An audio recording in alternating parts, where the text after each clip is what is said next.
Good afternoon. I'm John Jenkins with the DSU Sports Update. Today we're here with the Equestrian Team coach, Coach Ridgely. How are you doing today, Coach? Hi, I'm fine. Thank you for being with us. We'll get right into it.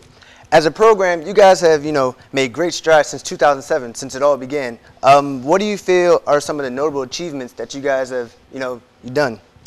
Well, gosh, there's several of them, actually. I think the first thing that we were really successful was being able to save the team and be able to keep the team here at the university as a Division I sport. So that's probably the biggest accomplishment. Some of the other ones is we had our first ever academic All-American. We've had first and second team academic All-Americans and honorable mentions. And we've had them every year that we've been here.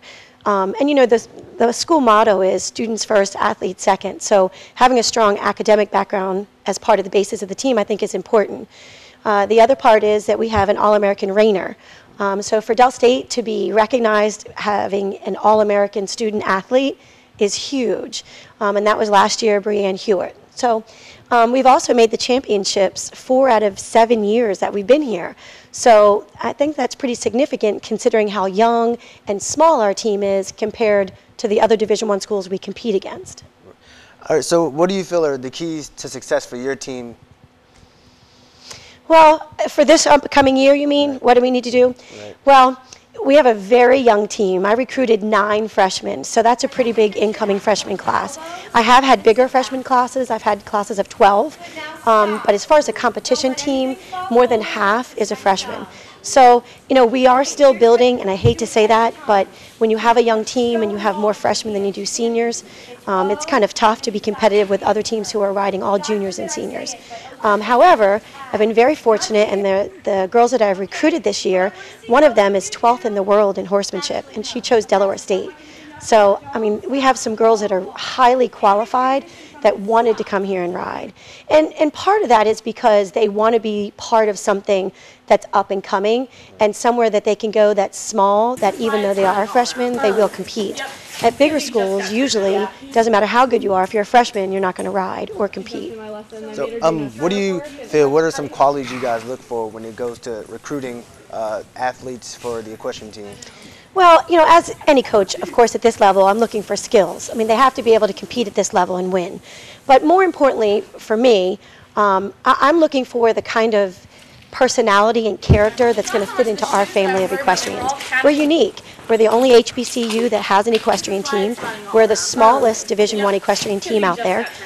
So the way I run my team, I think, is very different than most coaches because we are small. We're very family-oriented. So I'm looking for somebody that I can connect with, that I know that I can read and I can coach and I can help mature them, not only as a rider, but as a young woman as well, getting their education and maturing in their own social personality. I'm really looking for somebody that's dedicated to coming to Delaware State and who wants to be here, not just because, they're getting a free ride or they're getting any kind of scholarships, that they believe in the same goals that we have. So, and, well, that goes a lot into saying, the type of program you guys have. And with some of the, I guess, the nation's top teams, you guys, compete very well with them. What do you think that says about your program? Well, we hold our own, that's for sure, and we've made a lot of strides, and we've certainly gained a lot of respect. And we have a very good reputation within the industry of collegiate equestrian riding. We put on a really nice home show. We host. We're very fair, we're very efficient, and we expedite probably the fastest meets ever. And part of that goes because I have a great boosters club, and my athletes are very well trained. I run it kind of like a military base. In other words, everybody's got a job, and if everybody does it, then things run very smoothly. We were the first team ever to win the Sportsmanship Award for the sport of equestrian, and that was given out last year. And that's a huge honor. Yes, of course, winning is important, but there's other places that you can win besides just on the field.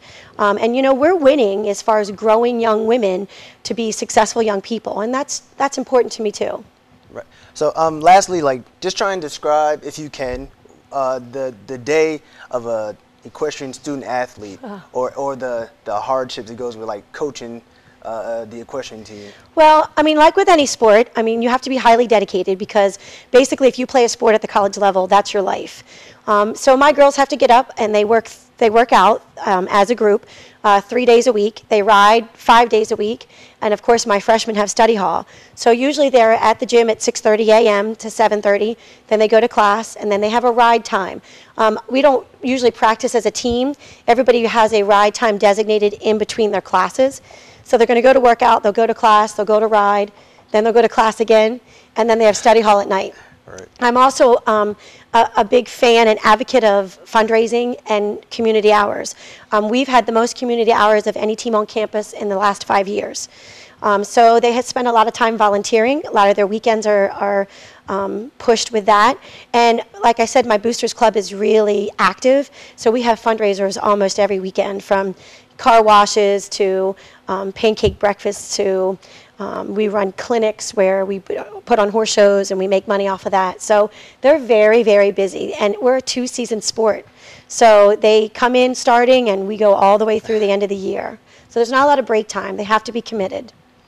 Well, I mean, that is a vigorous schedule for student athletes and especially the coach. But lastly, just trying to like explain the whole, I wouldn't say concept of like your teaching methods. Like after equestrian, after school, is like, what do you want your girls to have, or what's the life lesson you want to teach them? Well, you know, that's a really tough question to answer, because I think for every student that I meet, my plan or my goal for them is something different.